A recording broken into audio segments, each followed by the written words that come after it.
Добрий вечір. В етері телеканалу АТR Прайм. Це час найцікавіших гостей, час найважливіших тем і обговорень. Звісно, тема в нас єдина: війна, велика війна, яка триває, вибухає кожен день, забирає життя наших людей, наших героїв. І ми намагаємося бачити всю картину в цілому, тому є різні фронти, і в тому числі є фронт дипломатичний, фронт санкційний, фронт політичний, зовнішньополітичний. Тому ніхто не дивується, що в мене часто в гостях люди, які розуміються на дипломатії, на зовнішній політиці. І сьогодні у нас дуже поважний, дуже досвідчений гість. Це надзвичайний повноважний посланник, колишній посол України в Австрії, кандидат політичних наук, а зараз радник Нафтогазу, пан Олександр Щерба. Селям алейкум, пане Олександре. Доброго вечора. Радий бачити вас. Ситуація важка зараз, і про це буквально сьогодні ще раз наголосив президент Зеленський. Він каже, що попереджає західних партнерів і нас усіх про те, що Росія розлючена майбутнім кандидатством, майже вже наявним кандидатством України в Європейський Союз, і намагатиметься активізувати провокації, бойові дії, обстріли тощо. А на вашу думку, чому Росія так біситься через це? Хоча, типу, фюрер же сказав там, а мені байдуже, Європейський Союз це не це ж політична, а не воєнна організація. Тобто ми не проти, сказав він, членство України в ЄС. Насправді все навпаки, звісно. Просто як ви це бачите, як досвідчена людина, дипломат, політичний аналітик? Прошу. Знаєте, ставлення Росії до питання членства України в Європейському Союзі, до цієї перспективи, воно ж мінялося з роками, було дуже цікаво спостерігати. Там десь початок 2000-х років вони казали, та ні, це ж не військова організація, будь ласка, вступайте. Потім раптом десь після Мюнхенського спічу Путіна стало все жорсткіше. Потім, це наскільки це була болісна і агресивно сприймалася Москвою, я це побачив на власні очі в 2013 році, коли я працював в Кабміні, і коли Росія все посміювалася щодо асоціації України з Європейським Союзом і всіляко натякала, що в них є агент в уряді, який не допустить цього, і на певному етапі стало зрозуміло, що це Азаров, який їм щось пообіцяв тоді, що, мовляв, не буде ніякої асоціації. А потім десь в вересні 2013 року вони зрозуміли, що асоціація може бути, і тоді, звичайно, вони включили всі можливі і неможливі речаги для того, щоб не допустити. І ми всі пам'ятаємо і кровопролиття, і страшні події Майдану, і все, що відбулося після того. І це був момент істини, коли стало зрозуміло, що для Росії перспектива членства України в Європейському Союзі – це якесь абсолютно дике, неприйнятне табу. Чому так? Тому що весь їхній світогляд, це світосприйняття і сприйняття самих себе базується на тому, що да, ми не ідеальні, да, ми такі собі, але принаймні у нас все ж таки краще, ніж у тих хохлів, у тих українців. І тут раптом виявляється, що ніякі вони не хохли, вони українці, вони європейці. Європа їх починає сприймати в цій якості. І йдеться тут зовсім не про те, про що вони говорять на своїх телевізійних шоу, ті українці поїдуть в Європу мити унітази, а жінки поїдуть займатися проституцією. А це абсолютно той самий шлях інтеграції, повноцінної інтеграції в Європейський Союз, який свого часу пройшла Польща. І це найважливіше. Я вважаю, що перед Україною завжди стояло два шляхи – російський і польський. І та обставина, що Польща за останні 30 років стала успіхом, а Росія не стала, вона вирішила все. Народ України, інтернаціоналісти, націоналісти, російськомовні, українськомовні, вони хочуть жити так, як в Польщі, а не так, як в Росії. Ось і все. А для росіян з їхньою цією манією імперськості, манією мілітаризму, ну це просто надзвичайно травматично, зрозуміло. Скажіть, будь ласка, пане Олександре,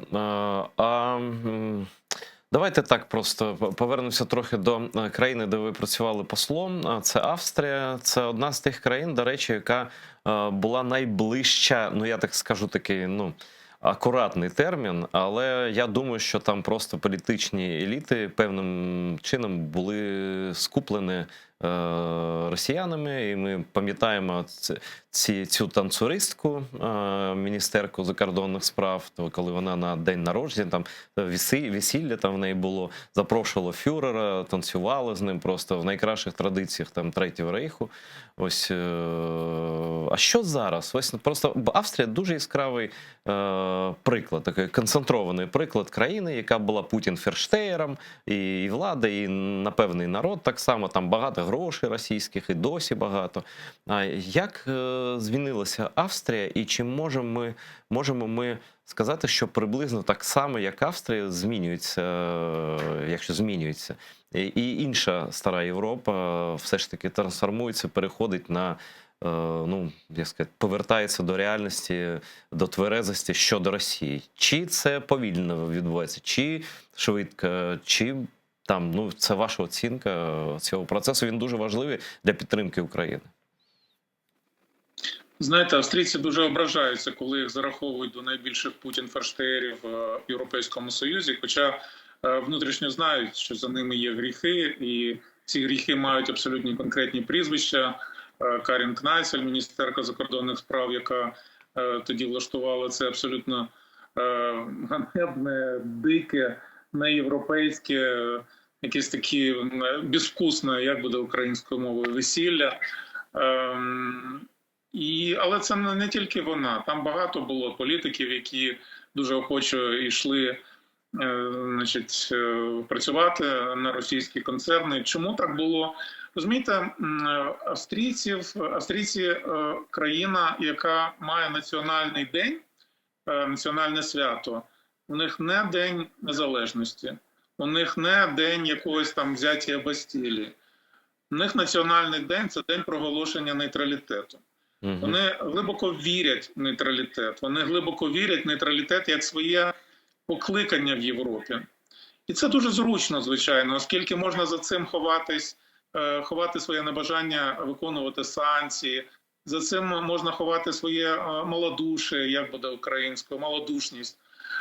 За цим можна ховати багато гріхів власних, за тим, що ми нейтральні, ми маленькі, ми нічого не вирішуємо, але якщо буде потреба, то ми зато будемо прекрасний майданчик для переговорів між Україною і Росією, там Росією, Америкою і так далі.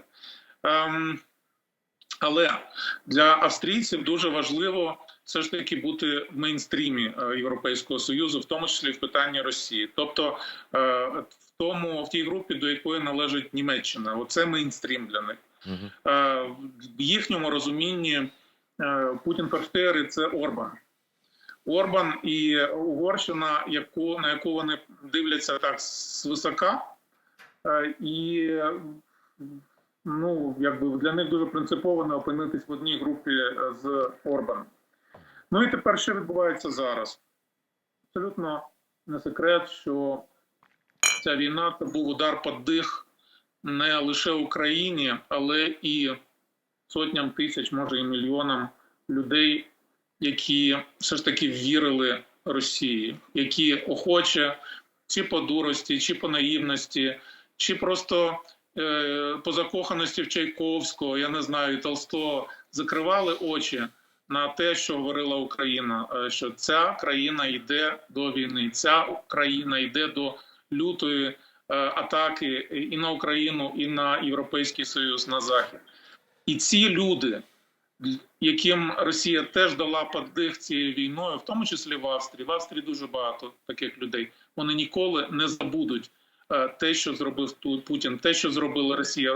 Росія собі навіть не уявляє, як багато друзів в Європі вона втратила внаслідок цієї війни на покоління вперед, я вважаю. Тому що ці кадри абсолютно жахливі, які йшли з Бучі, з Ірпеня, ці кадри, сам цей факт, що мирна країна, яка нікого не чіпала, що на неї напали в цьому гітлерівському, абсолютно лютому стилі, для Австрії це історична травма. І я думаю, що відносини цієї країни з Росією будуть справді докорінно переглянуті, особливо коли вона все ж таки зможе спільно з Німеччиною зіскочити з газової голки.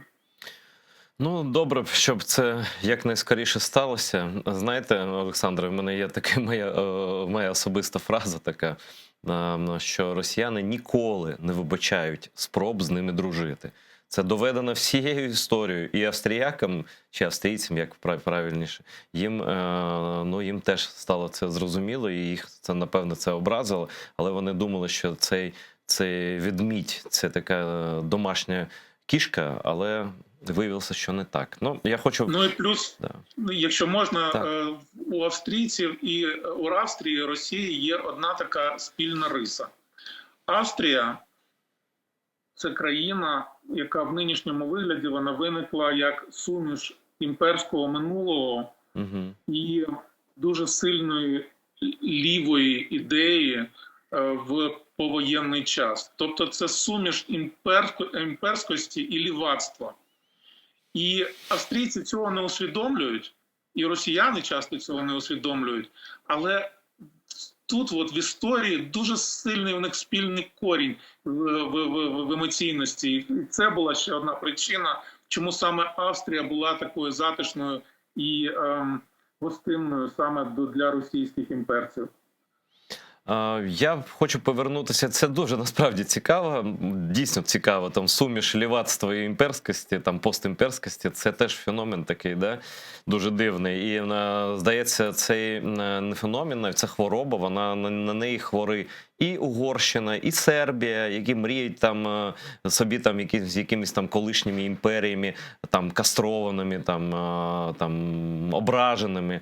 І я знаю, що в них є там в Сербії, точніше в угорців до Сербів є там територіальні претензії. Я думаю, господі, зайнялись би один одним вже. Ну це жарт, це такий, я жартую. Бо угорці насправді вважають, що північна столиця Угорщини – це Белград. Ну це просто чув на власні вуха. Ну таке.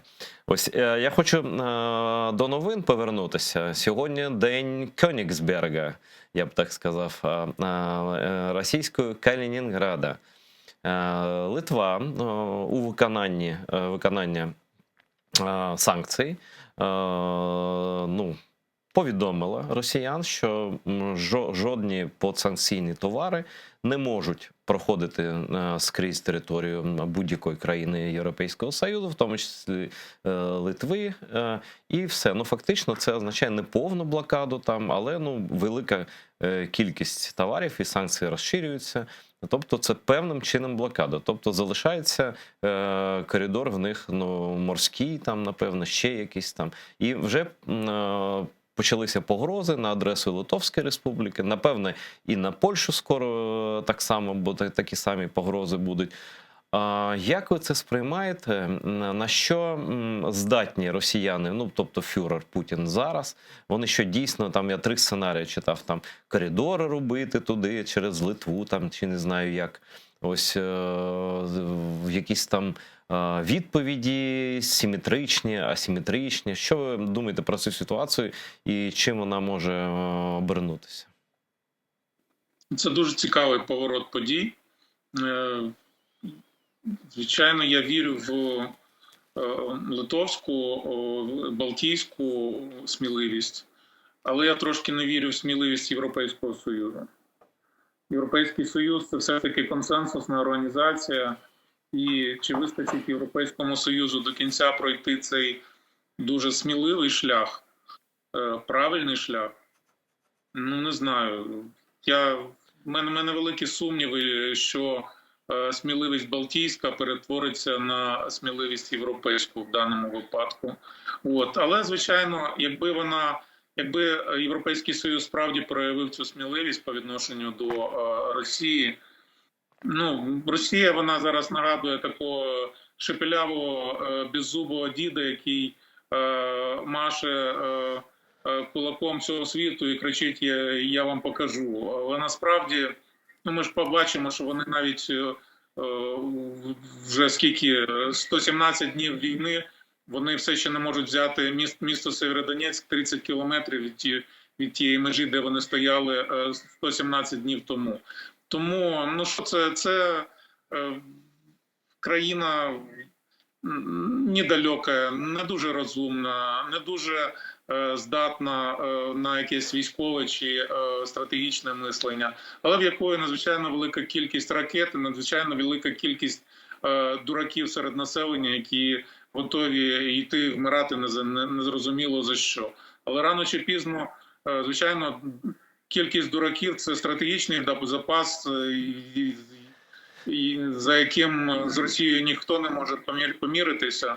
Але все ж таки, це не та сила, яка може залякати весь світ і примусити танцювати під путінську дудку, як це було останні 10 років, коли всі думали: боже ж ти мій, це якийсь стратегічний геній, це суперімперія, супердержава, яка виникла. Насправді корумпована, заскорузла, не дуже розумна і не дуже здатна на якісь дії держава. Я сподіваюся, Європейський Союз рано-пізно це зрозуміє, але це процес. Мені здається, цей процес ще не завершився.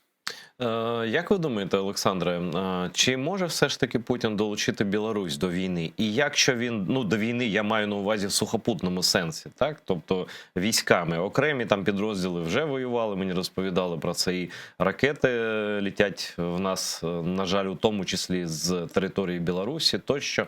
Але ось чи можемо ми уявити повноцінне приєднання білоруської армії до російської армії? Тобто, фактично, вони ж фактично підлеглі, так?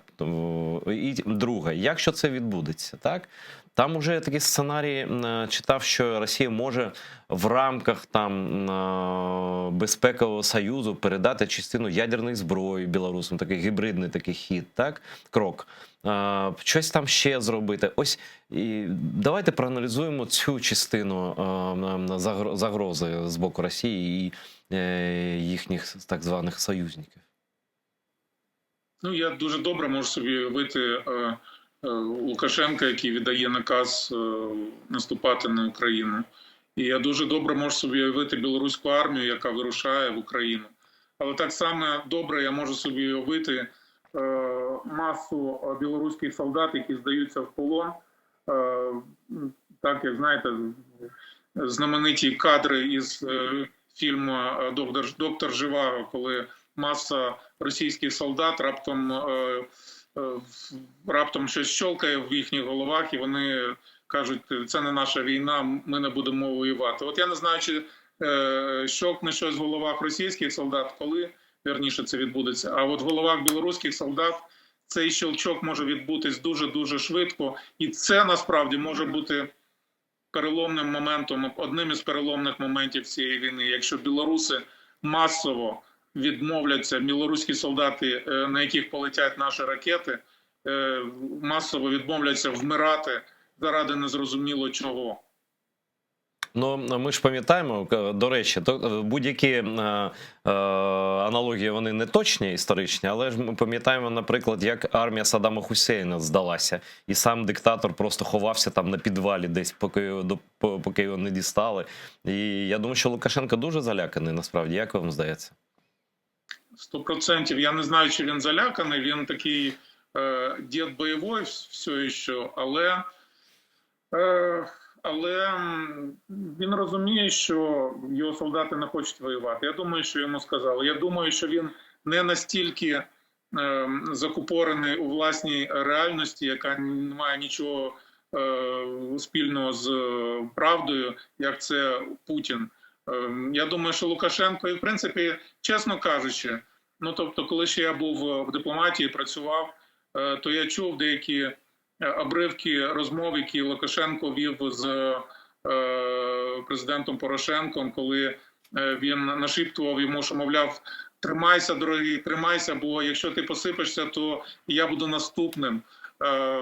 Тому в нього в голові є розуміння, що він так чи інакше може бути наступним, або в плані, що його власні солдати піднімуть на штики, або в плані, що він Путіну набридне і його вишвернуть і посадять взагалі якогось абсолютно пропутінського сатрапа. От між цими краплинками він пробує якось пропетляти. Безкінечно йому це, мабуть, не буде вдаватись, мені здається. Олександре, а якщо припустити, що дійсно Путін нав'язує, чи там, не знаю, на запрошення формальне чи неформальне, Лукашенко передає йому ядерну зброю і продовжує погрози ядерним ударом Литві, Польщі, там, Україні, звісно, в першу чергу, в принципі, світу. Ви, напевно, як ви оцінюєте в першу чергу стан Путіна, просто спостерігаючи за його там якимись словами, кроками, намірами, чи що там армія його робить, наскільки він рішучий, щоб застосувати в будь-якому вигляді ядерну зброю, і наскільки Захід рішуче попередив його про те, що цього робити точно не треба? Я думаю, що я не вірю в застосування Путіним ядерної зброї. І не причина не в Заході, причина в Китаї, в Індії. Тобто зараз Китай, Індія тримають якусь таку нейтральну позицію. Якщо дивитись по кількості нафти і газу, які вони закупають в Росії, то вони всіляко підтримують, по суті, Росію і не допускають її повної ізоляції. Але якщо Путін використає ядерну зброю, мені здається, це червона лінія для Китаю. Мені здається так, я не знаю. Тобто я не спеціаліст по китайській політиці, але це буде абсолютно нова ситуація, в якій від Путіна відвернеться, мені здається, не тільки Захід, але й Схід. І, звичайно, для Заходу буде питанням честі і питанням власної безпеки відреагувати на застосування ядерної зброї. Тому і я думаю, що путінці, Москва, Кремль, вони бояться. Вони все ж таки не мають 100% певності, що Захід здрейфить і перелякається. Я думаю, що це теж фактор. Але в першу чергу це Китай і Індія. Я хочу повернутися трохи до... давайте про Китай. Раз ви згадали Китай, у нас останній з Індією разом. Так, вони дійсно купують зараз просто масово у великих обсягах нафту російську і газ так само купують. Одночасно ви ж працюєте радником в Нафтогазі. Як одночасно Казахстан типу не визнає ЛДНР тощо, і типу обіцяє дотримуватися західних санкцій, але хтось каже, що це така гра, яка санкціонована фюрером російським, і що це Казахстан хоче сказати, ми тут ні до чого, а фактично бути такою чорною дірою. Так само, як, до речі, хтось і безпідставно Грузію звинувачував, в тому я читав, що там дуже швидко посередники робляться фірми, які там, жучки такі, так? Ось як санкції виглядають, ми розуміємо, що головні санкції – це антигазові, антинафтові, так? Як це все працює? З огляду на Китай, на Індію, на Грузію, на Казахстан. У вас є системне бачення санкційного стану зараз і найближчої перспективи? Бо це дуже важливо.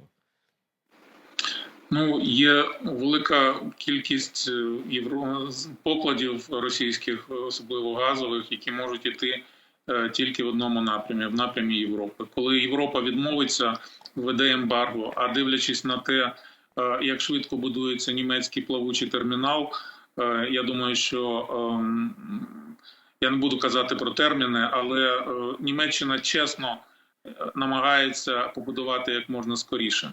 Як тільки будуть оці спроможності приймати американські LNG для потреб німецької економіки, Я думаю, що Німеччина, а з нею і Австрія, а з нею і багато інших країн, які хоч трошки ще приймають російський газ, відмовляться від нього повністю. Тим самим ці європейські поклади, які по абсолютно скажених цінах ідуть на європейські на ринки Європейського Союзу, вони будуть просто, я не знаю, що вони будуть робити з тим газом, палити, я не знаю, розпаковувати в кульочки. Ну це Ну, речі Китай і Індія, вони не врятують російський рейх, не допоможуть вижити? В них в росіян є поклади, з яких газ і нафта можуть спрямовуватись на азіатському напрямку. Це інші поклади. У них у росіян також багато. Але ціни там, як ми розуміємо і знаємо, це не європейські, не світові. Вони там отримують, вони там змушені пропонувати надзвичайно серйозні рабати і надзвичайно серйозні скидки з ціни. Це, звичайно, все одно дає можливість, спроможність Путіну підтримувати свою економіку вже певний час. Але, в принципі, вектор руху, він залишається незмінним.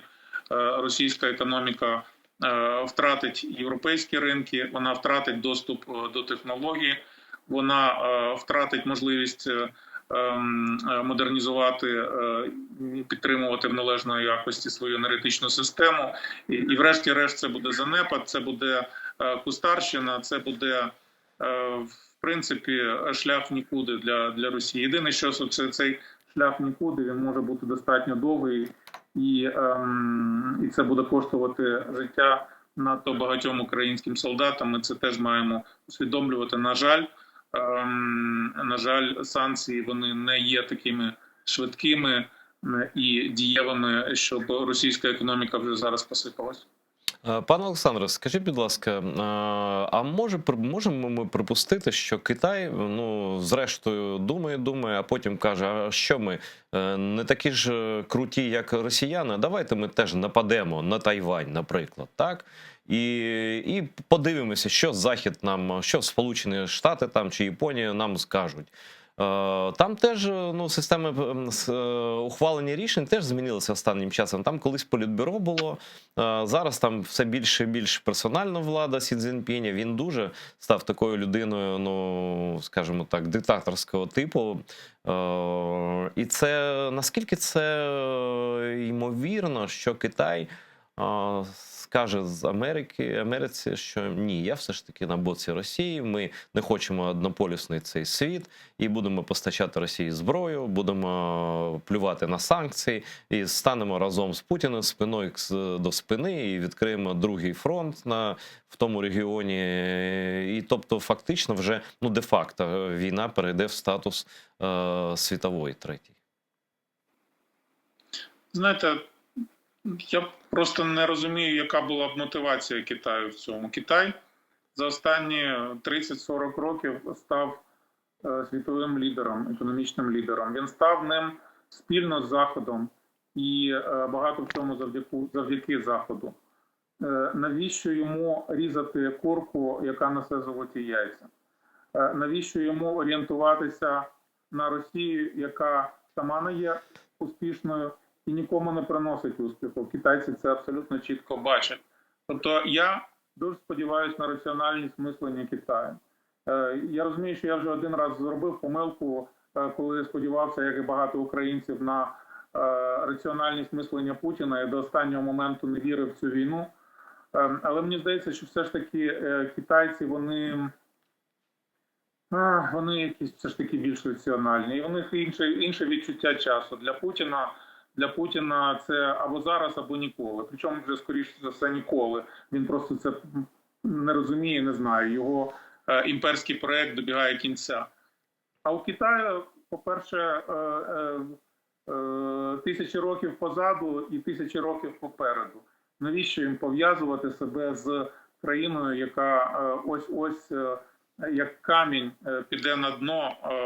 Він може проексплуатувати, він може просто чекати, Китай може просто чекати того моменту, коли російські проблеми стануть абсолютно ну, перетнуть межу, після якої вже Росія не зможе існувати як єдина держава, просто забрати певні території. Але підтримувати Росію, віддаляти цей момент, коли вони можуть забрати ці російські території, я логіки в цьому не бачу. Тим більше, що, як ми знаємо, китайська економіка зараз не в найкращому стані. Китайська економіка наближається до серйозних важких випробувань.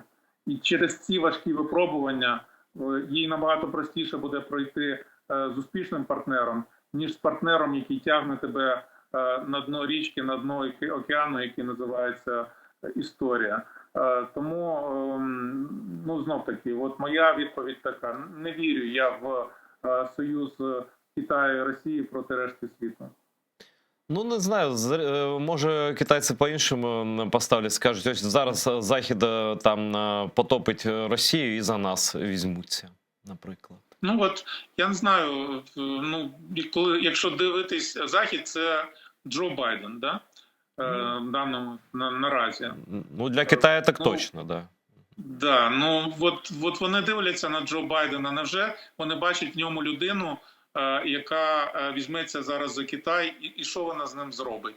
Тобто це така ілюзія суто російська, що от американці мають здатність поставити на коліна будь-кого, робити якісь чудеса в геополітичному плані. Китайці розуміють, і в принципі всі люди, які знають Сполучені Штати, вони розуміють, що Сполучені Штати переживають не найкращі економічні часи. Сполученим Штатам потрібне партнерство з Китаєм, а не війна і не конкуренція. Тому я не знаю, тобто, розумієте, Путін зробив величезну дурницю в 2014 році, коли в той момент, коли міг бути пік його геополітичного впливу, коли всі і Європа, і Америка, і Китай були зацікавлені і хотіли щось від нього. І він міг гратися, він міг вивести будь-які многоходовочки. А він замість цього взяв і відтяпав Крим, а він замість цього взяв і розпочав цю затяжну кризу. Це знов-таки путінська ірраціональність. Я не вірю в китайську ірраціональність. Китайці, якби ж це було якесь, знаєте, якби Китай був таким кастрюлею такою, якій вода чи смола, казаном таким, в якому смола закипає багато років, як в Росії, наприклад, і ця смола – це імперськість, це мілітаризм, то це було б одне. А якщо поглянути на Китай, то його вектор руху все ж таки ми стаємо успішні, ми стаємо все більше і більше відчуваємо комфорт західного життя, ми розуміємо і відчуваємо, що не війна наше покликання, а абсолютно чітке світове економічне домінування. Оце те, що резонує з середнім китайцем, як мені здається. Можливо, знов-таки я помиляюся, все життя працював західними країнами, але не східними. Але знов-таки не вірю. Ну, на користь вашої версії йде те, наприклад, що ніхто не бачив останню перемогу військову китайську. Ну, просто ніхто не пам'ятає такої перемоги. Остання війна, здається, була з В'єтнамом, вона була така безславна, скажімо чесно. І я думаю, що навіть якщо Сі Цзіньпінь дуже хоче там прибрати собі, як вони кажуть, повернути Тайвань, то просто вони можуть лякатися того, що просто міф про таку велику армію теж може бути трохи зруйнованим, як це сталося з росіянами, так? Які там Давайте подивимося на економіку. Хто найбільший економічний партнер Тайваню? Китай. Хто найбільший економічний партнер Китаю? Тайвань. Ну навіщо різати качку чи там курку, яка несе золоті яйця? Це теж частина успіху, яким став Китай. Навіщо успіх руйнувати. Ну, тим більше, що був обмін же люб'язностями, скажімо так, коли Америка сказала, ми точно не кинемо наших партнерів, але і визнавати їх не будемо офіційно, там ж така гра давно йде. А з іншого боку, Китай сказав, що ми там за будь-яку ціну будемо повертати Тайвань, якщо він оголосить свою незалежність. Ніхто нічого не робить, і будемо сподіватися, що і не зробить в цьому напрямку. А повернемося до Російського рейху. Ну, просто я думаю, що на порядку денному, ну крім санкцій, стоїть визнання Росії країною спонсором тероризму. Всі підстави, бо всі підстави для цього вже світ має.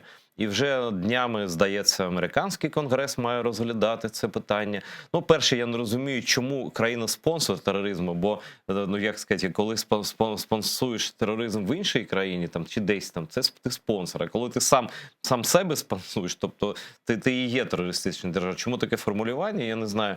І по-друге, якщо і коли це станеться, тобто буде визнано, ну, принаймні Сполученими Штатами, а там вже принцип доміно, я думаю, що всі західні країни визнають Росію терористом. Як це вплине на стосунки Росії з Китаєм, взагалі, така країна велика, ну, Іран ми знаємо, так, але така велика країна ніколи її не визнавали її там спонсором терористичної держави. Які це може мати наслідки? Ну, країна-спонсор тероризму – це юридичний термін. Це термін з американського права, який дозволяє, наприклад, накласти арешт і навіть відчуження тих мільярдів доларів, які російські, які зараз заморожені, наприклад, в Сполучених Штатах. Це неймовірно сильний крок. Це дійсно дасть юридичні основи для абсолютно потужних репарацій для України. І це буде дуже сильний крок, який, в принципі, зробить, я так сподіваюся, неминучим дефолт російської економіки. З усіх боків це величезний плюс. Дай Бог, щоб Конгрес проголосував. Конгрес проголосує, я так сподіваюся, Канада підтримає, Балтійські країни підтримують, хвиля піде. Але навіть якщо хвиля не піде, просто елементарно визнання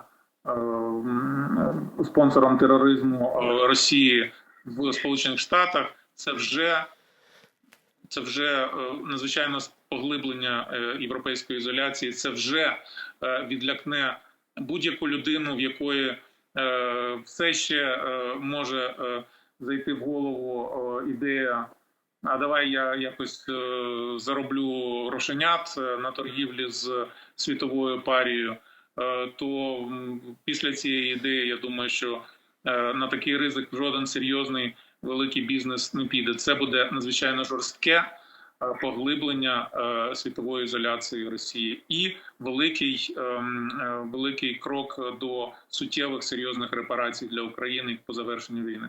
Ну, тобто, вже після цього, я надіюся, що це станеться найближчим часом, жоден бізнес, ну, якщо це не бізнес, там, якийсь там, не знаю, Абхазії умовний, там, так званий ДНР, ЛНР, тощо, там, може, Нікарагуа і Північна Корея, просто це буде настільки токсично, що остаточно підуть з російського ринку всі бренди світові, які там знаходять собі виправдання, там, якісь там, і комусь там не може щось продати, ми ще почекаємо, там, а може ми повернемося, там. Тобто таких розмов вже не буде після цього, я правильно розумію? Ой, ну, ніколи не кажу ніколи, звичайно, але, ну, я не знаю, як після такого рішення який-небудь Ошан або Нестле будуть продовжувати залишатись в... Да і ми ж бачимо, що і китайські банки, китайські виробники теж чутливо реагують на те, підсанкційне якесь там виробництво чи підприємство чи ні. А тут виходить, що все російське потрапить під санкції. Тому, звичайно, ну, я думаю, що навіть найбільші авантюристи в західному бізнесі, та й не тільки в західному, скажуть собі, давайте років 10 почекаємо, після того подумаємо, чи повертатись. Ну, зрозуміло. Тобто така чорна мітка така. Прекрасна, чорна мітка. Да. Чи червона картка, ну як кому завгодно. Я хочу повернутися трохи до таких країн буферних, як Грузія і як Казахстан.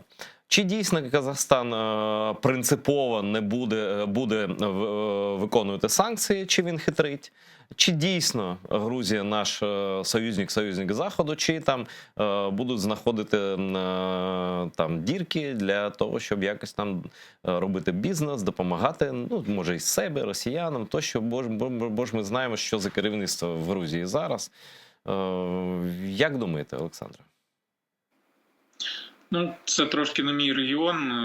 Грузія, Казахстан. В Казахстані я взагалі ніколи не був в своєму житті. Якось принциповість Казахстану мені якось не дуже віриться, чесно кажучи. Тобто, мені здається, що на певному етапі там почнеться таке доламування, як от зараз між Росією і Білоруссю, і, мабуть, в якихось питаннях його і доламають Казахстан. Хоча, звичайно, пам'ятаючи, як починався цей рік для Казахстану, ми розуміємо, що в Токаєва свій власний порядок денний, і він теж має балансувати між, з одного боку, цим вірноподданничеством по відношенню до Москви і ОДКБ, а з іншого боку, з молоддю в його власній країні, яка явно, як ми побачили, багатьма речами не задоволена. Він, мені здається, людина мудра і, ну, принаймні певний час балансувати зможе, не знаю, наскільки довго. От. А щодо Грузії, для мене це взагалі, чесно кажучи, величезне здивування, така позиція Грузії. Мені здається, що на певному етапі Грузії доведеться обирати, чиїм стратегічним партнером вона хоче бути: Сполучених Штатів або Росії. Тому що так просто сидіти на паркані, ну, зараз поки що вони це можуть собі дозволити, хоча, звичайно, це надзвичайно відштовхує Україну і надзвичайно травматично для України. Але якщо Сполучені Штати дійдуть до такої кондиції, коли і Європейський Союз дійде до такої кондиції, коли для них це стане травматично, ну, я не знаю. Вже зараз вони, як ви кажете, отримали чорну мітку, коли Україна і Білорусь, Україна і Молдова, я так сподіваюся, отримають статус кандидата, а Грузія – ні. Я не думаю, що грузинам багатьом сподобається і вони зрозуміють причинно-наслідкові зв'язки, чому вони опинились в такій ситуації. Тому, знов-таки, в принциповість Казахстану я не вірю, в безкінечне балансування Грузії між Заходом і Сходом я теж не вірю. Я думаю, що в Грузії відбудеться все ж таки перелам в бік Заходу, в Казахстані скоріше в бік Росії. Давайте, я сприйняв вашу критику. Це дійсно не ваш регіон. Вам так повернемося до тих країн, які ближче до вашого регіону, тобто до Європи, до Угорщини, скажімо так. Ось я взагалі хочу про нові союзи поговорити.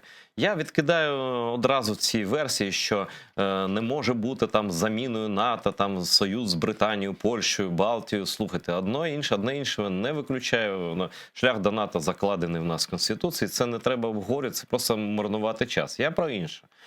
Чи можуть такі тактичні союзи, знаєте, буває так, що щось здається вічним, а насправді дуже швидко вмирає. А щось здається тимчасовим, а триває довго, коли починає працювати. Ось я два таких союзи скажу. Наприклад, так? Ну, перше, це локальне. Молдова, в принципі, може об'єднатися з Румунією, в принципі. Ну, якби так і за певних обставин, напевно, може союз якийсь створити чи одну державу.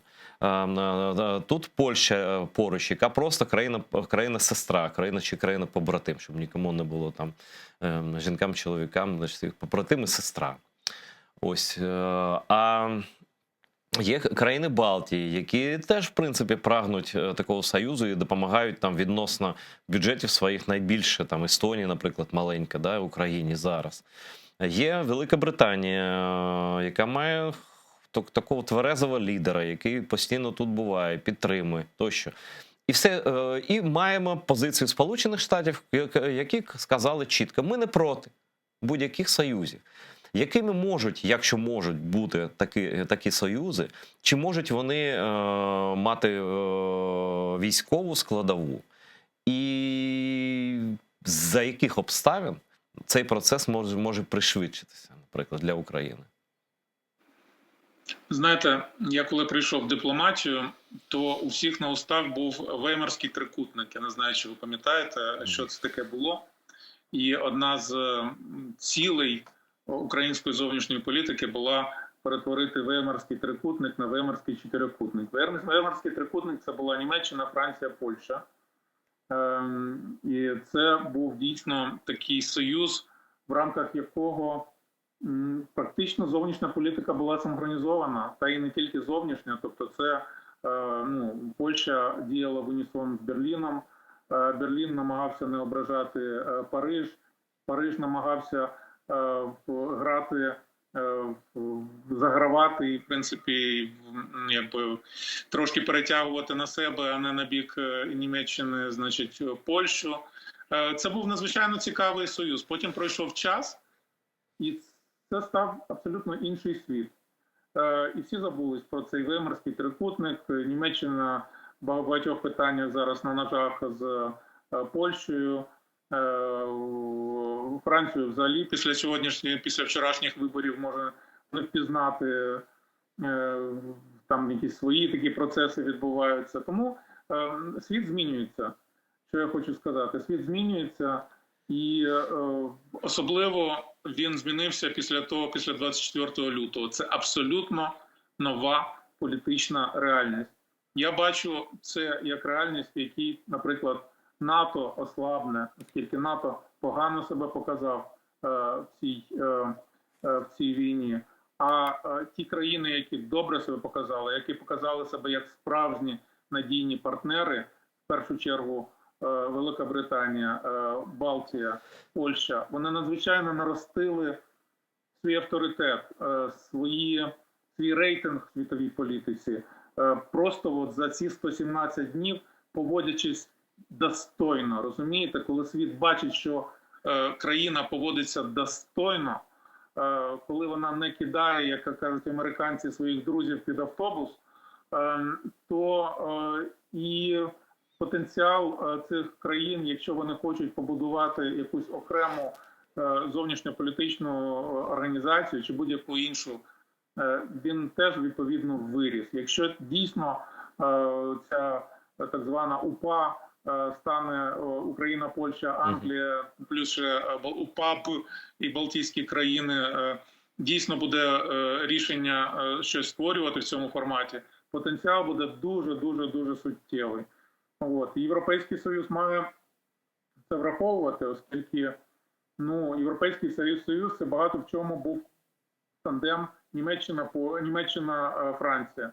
Це дві країни, які в рейтинг яких під час війни, на моє відчуття, знизився, повага до яких, на жаль, знизилась. В тому числі і оскільки ці країни допустили масу помилок по відношенню до Росії, і, по суті, на цих помилках, на цих гріхах цих країн фюрер, як ви кажете, виріс. От. Тому я б не виключав певний такий падіння навіть рейтингу самого Європейського Союзу і зростання рейтингу от такого якогось нового об'єднання, в якому Україна, мені здається, була б знайшла б дуже цікаве застосування для своїх здатностей і, до речі, для свого цього, для своєї цієї нової національної впевненості, яку ми зараз знайшли, і яку ми ще не оцінили достойно, який величезний це плюс за ці 117 днів для України. Те, що українці перестали бути жертвою, українці почали більше вірити в себе. Це дійсно новий світ, в тому числі і для України. Звичайно, цей фюрер зруйнує дуже багато в Україні, і в тому числі і людських життів. Але Боже ж ти мій, українська нація доказала, що вона є, що вона буде, і вона відкрила для себе нову успішну сторінку. Я в цьому абсолютно переконаний. Дякую вам, пане Олександре, що знайшли час. Завжди цікаві з вами розмови. Бажаю вам успіхів на вашій посаді, на якій ви працюєте зараз. Бажаю повного ембарго на нафту і газ якнайшвидше. Ну і все інше. Бажаю всім сил і прагнення перемоги. З нами був Олександр Щерба. Це була програма «Прайм». Мене звати Айдар Муждабаєв. Я щиро вдячний всім навколо, хто допомагає телеканалу АТR жити, працювати, воювати на медійному фронті. Просто зараз, щодня. Дякую за підтримку. До нових зустрічей. Дивіться АТR.